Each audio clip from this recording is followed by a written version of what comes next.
안녕하세요. 캔들피그와 기마백의 나불대화 시간입니다. 금리가 빠르게 오르고 영끌족이니 다중채무자니 하면서 큰 위기에 처했다는 기사는 쏟아지는데요. 지겨울 정도로 듣는 이야기죠. 근데 그러면 상식적으로 돈 빌린 사람이 문제에 처했다는 말은 돈을 빌려준 사람한테도 영향이 없을 수는 없을 건데, 근데 지금 금융권에 대한 기사들이 상당히 적은 편이죠. 그나마 있는 정보 해봐야 착시 현상 가지고 금융권의 부실 채권 비율이 낮아졌다거나 충분한 준비를 하고 있다는 류의 우려를 불식시키는 듯한 기사가 대부분인데요. 그리고 우리는 금리 오르면 은행한테는 좋은 게 당연한 거 아니냐는 생각을 하기도 하죠. 그래서 오늘은 은행의 상황에 대해서 한번 짚어볼 건데요. 은행에 대한 잘못된 상식이 있다면 정리도 하고 지금 은행 상황은 어떤지도 살펴볼 수 있는 기회가 되면 좋을 것 같습니다. 반갑습니다, 김하백님.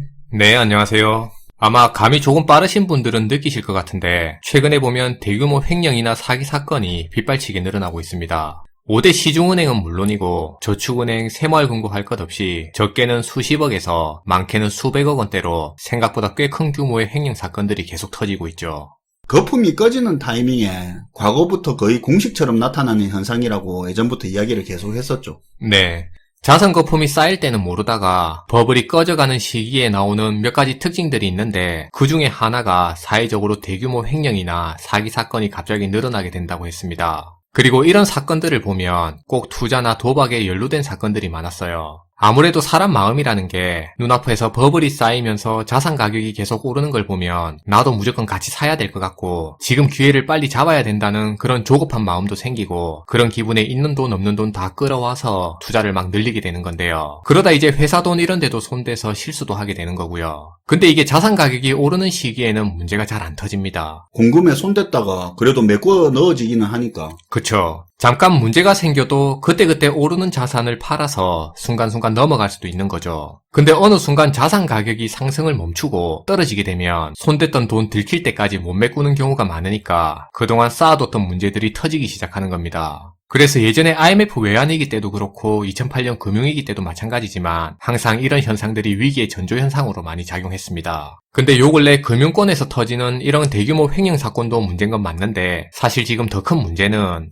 경기 침체 우려도 커지면서 위기가 닥쳐오고 있는 분위기인데 우리 금융권 은행들의 대비가 우리가 생각하는 것만큼 잘 되고 있냐는 겁니다. 최근에 보도된 내용을 보면 대손 충당금이라고 부실한 대출 같은 경우는 은행들이 빌려준 돈을 못 받을 거를 대비해서 미리 쌓아두는 돈이 있는데요. 돈 띄이는 거 생각해서 메꿔 놓을 돈으로 빼놓는 거라 이거죠. 다만 이런 대손 충당금을 많이 잡아놓으면 수익성이 나빠지니까 터질지도 모르는 거 무조건 많이 잡아놓을 수는 없고요. 맞아요. 지금 아시는 것처럼 물가도 빠르게 오르고 있고 경기 침체 우려도 커지고 있는 상황이라 은행도 나름대로 빌려준 돈 못 받는 일이 많아질 걸 대비를 해야겠죠. 근데 뉴스 보니까 은행들이 실제로 대손 충당금 적립률을 더 늘려잡고 있다고 하더라고요. 네. 행동 자체를 보면 분명히 위기감을 가지고 있고 그거에 대비하고 있는 건 확실한데요. 다만 이 정도의 대손 충당금 규모가 충분한지 알 수 없잖아요. 터져봐야 알겠죠. 그쵸. 그래서 다른 금융 선진국하고 비슷한 수준 정도로 대비하고 있는지 상대적으로 비교해 볼 필요가 있는 겁니다. 위기에 대응하는데 대손 충당금이 충분한지는 몰라도 그래도 미국이나 유럽 같은 데랑 비교해보면 비슷한 수준으로 대비하고 있다는 거 정도는 알 수 있겠네요. 네. 그래서 은행들이 얼마나 대비를 잘 하고 있는지 대손 충당금을 봤는데 이걸 미국 은행하고 비교해서 본 겁니다. 보니까 미국 은행에 비해 대손 충당금 규모가 5분의 1 수준만 쌓아놓고 대비가 부족하다는 게 드러났죠. 말 끊어서 죄송한데 미국이랑 우리나라랑 금융 규모가 다른데 미국의 5분의 1 수준이라서 적다 이건 좀 아닌 거 아닙니까? 오히려 우리가 부실 채권 문제 대비하는데 미국의 5분의 1 수준이면 제법 많은 거 아닌가 하는 생각도 드는데요. 제가 설마 그걸 그렇게 단순하게 비교해서 됐겠습니까? 예를 들면 지금 100억을 대출해줬다고 치면 미국 은행은 대출금 100억당 1000만 원을 현재 대손 충당금으로 잡아놓고 있고요. 반면에 지금 우리나라 은행들은 이거의 5분의 1 수준인 100억당 200만 원을 대손 충당금으로 잡고 있는 현실입니다. 그 말이죠. 제가 오버했네요. 네, 착각할 수도 있죠. 그러니까 양국가의 금융 규모랑은 상관없이 빌려주는 돈에 비해서 위험 대비 자체를 우리가 적게 하고 있는 현실이라는 겁니다. 아무래도 은행 입장에서는 충당금을 많이 쌓을수록 그만큼 이익은 줄어들게 되니까 그런 걸로 보이는데 근데 당장 9월이면 소상공인하고 중소기업들 코로나 때문에 그동안 대출 만기 연장해주고 이자 상환 미뤄줬던 거 다 끝나게 되잖아요. 그럼 이 규모만 해도 지금 130조가 넘는다고 하니까 분명히 이 중에 일부는 금융부실이 현실화돼서 터져나올 게 뻔한데, 그럼에도 지금 미국하고 비교해서 보면 오히려 대출 규모에 비해서 충당금 수준을 낮게 유지하고 있어서 굉장히 위태로워 보인다는 겁니다. 이게 미국보다 적으니까 무조건 문제라고 할 수는 없겠지만 분명한 건 위기를 준비하는 수준은 약한 거네요. 네. 이러다 보니 지금 우리 금융당국에서는 은행들을 많이 쪼우고 있는데요. 유동성 커버리지 비율이라는 개념이 있는데요. 은행들이 혹시라도 대규모 자금 유출이 생기는 그런 위험 상황을 대비해서 언제든지 꺼내 쓸 수 있는 현금성 자산을 대비해둬야 되는데 이걸 유동성 커버리지 비율이라고 합니다. 일종의 비상금 같은 개념이에요. 쉽게 말해 은행이 어느 정도 현찰은 가지고 있어야 된다 이런 거죠. 네. 재작년에 코로나가 터졌을 때 금융당국이 이 유동성 커버리지 비율을 완화해주는 조치를 해줬는데요. 그러니까 이런 비상금을 줄여서라도 소상공인과 중소기업들한테 대출 더 해줘서 지원하는데 돈을 더 쓰라는 의도였죠. 근데 이걸 이번 달 말까지만 하고 다음 달부터는 규제를 원래대로 되돌리기로 한 겁니다. 이렇게 시국이 시국이니만큼 미국이 지금 긴축을 강도 높게 진행하고 있고 경기 침체 우려도 커지고 있고 연일 발표되는 경제성장 전망은 낮아지다 보니까 비상시를 대비해 여유 돈을 좀 더 쌓아두라는 겁니다. 그래서 그동안 예금 유치에 열을 올렸던 모양이네요.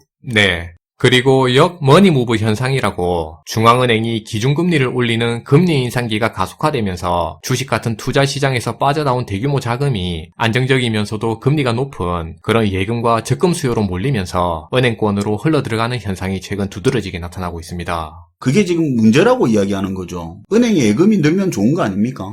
이게 상황에 따라서 문제가 될 수 있는 게 이렇게 갑자기 이런 현상이 생기면 이게 은행들 입장에서는 또 부담스러운 게 자금 조달 비용이라고 쉽게 말하면 이자 비용이 갑자기 또 늘어날 수 있는 겁니다. 우리한테는 예금이나 적금이 은행한테는 빚이기 때문인데요. 내달라면 내줘야 되는 돈이고 거기에다가 이자도 줘야 되니까. 그쵸. 그런데 예금이 늘어나는 만큼 대출도 같이 늘어나면 상관이 없는데 지금같이 금리 인상이 급격하게 진행되는 시기에 이런저런 조건으로 대출 환경은 점점 나빠지는데 반대로 예적금 수요만 몰리게 되면 이게 은행 입장에서는 또 부담으로 작용할 수밖에 없는 겁니다. 우리한테 예금이 은행 입장에서는 우리한테 빚진 거지만 그래도 그만큼 대출이 많으면 남는 장사를 할 수 있으니까 상관이 없는데 근데 예금은 느는데 대출이 줄면 이야기가 달라지네요. 맞아요. 이렇게 은행들이 은행에 예금한 고객들한테 줘야 되는 이자가 커지면 이게 또 변동성 대출금리 상승을 부추길 수 있어요. 예금 이자가 는다는 게 은행 입장에서는 자금 조달 비용이 커진다는 거니까. 네. 그럼 대출 이자 부담이 커져서 대출 부실 우려가 더 커지니까 금융당국 입장에서는 부실 대비를 위해서 은행들한테 충당금을 더 쌓아두라고 또 요구하게 되는데 그럼 또 은행들은 충당금을 위해서 예금을 늘려야 되고 그게 또 예금 이자가 늘고 계속 이렇게 악순환이 이어질 수 있는 겁니다. 안 그래도 기준금리 올라서 대출금리도 높아지는 상황인데 이 역머니무브 현상이 지금 상황을 더 가중시키는 거네요. 네. 그리고 지금 은행이 감당해야 될 문제 중에 당장 다음 달부터 DSR 문제도 있습니다. 대출받을 때 보면 총부채 원리금 상환 비율이라고 DSR이라는 규제를 적용받게 되는데요. 간단하게 얘기하면 내가 1년 동안 버는 돈으로 대출 원금과 이자를 갚을 건데 이걸 40%를 넘길 수 없게 만든 겁니다. 이게 지금까지는 2억 이상 빌릴 때 적용됐는데요. 근데 다음 달부터는 1억 이상부터 적용받게 되는 거죠. 이게 돈 빌리는 입장에서는 그만큼 대출 문턱이 높아졌다는 건데 돈 빌려주는 은행 입장에서도 의미가 있는 게 그만큼 대출 영업 활동이 또 제약받는다는 의미도 됩니다. 지금 우리나라 은행들을 보면 영업이익의 대략 한 60% 이상이 이 이자 수익에서 발생하고 있는데요. 그렇다면 소비자들 입장에서는 대출 문턱이 높아지고 은행 입장에서는 대출 영업 활동이 제약받는 환경이 되니까 갈수록 은행 수익성이 나빠질 가능성이 계속 커지는 거죠. 예금 이자로 줘야 되는 돈은 늘어가고 있고 대출 늘리기는 쉽지 않고. 네. 지금 우리 금융당국의 분위기를 보면 가파른 물가 상승과 미국을 중심으로 진행되고 있는 강도 높은 통화 긴축에 그리고 점점 커져가는 경기 침체 우려로 은행권에 지금 과할 정도의 강도 높은 대비책을 요구하고 있는데요. 반면에 우리 주변에서는 아직도 앞으로 경기 침체가 온다 만다를 가지고 논쟁도 많고 말이 많은데 가장 정확한 정보는 지금 금융권에서 대비하는 모습을 보면 제일 정확하게 알 수 있을 것 같습니다. 당장 돈을 빌려주고 돈을 버는 일을 하는 곳이 은행인데 지금 그런 금융권에서 돈 떼일 걱정을 하면서 대비하고 있는 모습만 봐도 지금 침체 가능성이 얼마나 커졌는지 그리고 얼마나 가까이 왔는지 충분히 알 수 있는 대목일 것 같고요. 추가적으로 현재 우리나라의 카드사들 같은 경우는 벌써부터 부실 위험이 상당히 커져 있다고 보고 지금 대손 충당금을 늘리는 데 굉장히 집중하고 있다고 하니까 이 부분은 참고적으로 알아두시면 좋을 것 같습니다. 네, 오늘도 잘 들었습니다, 김하백님. 네, 감사합니다. 오늘은 은행에 대한 이야기를 해봤는데요. 진짜 그런 것 같습니다. 경제 위기가 온다 만다 왈가왈부할 필요 없고 경제 최전방에서 가장 많은 데이터를 가지고 있으면서 조용히 움직이는 은행의 행동을 보면 방향성은 나오는 것 같습니다. 시청해주셔서 감사하고요. 지금까지 나불대화 시간이었습니다.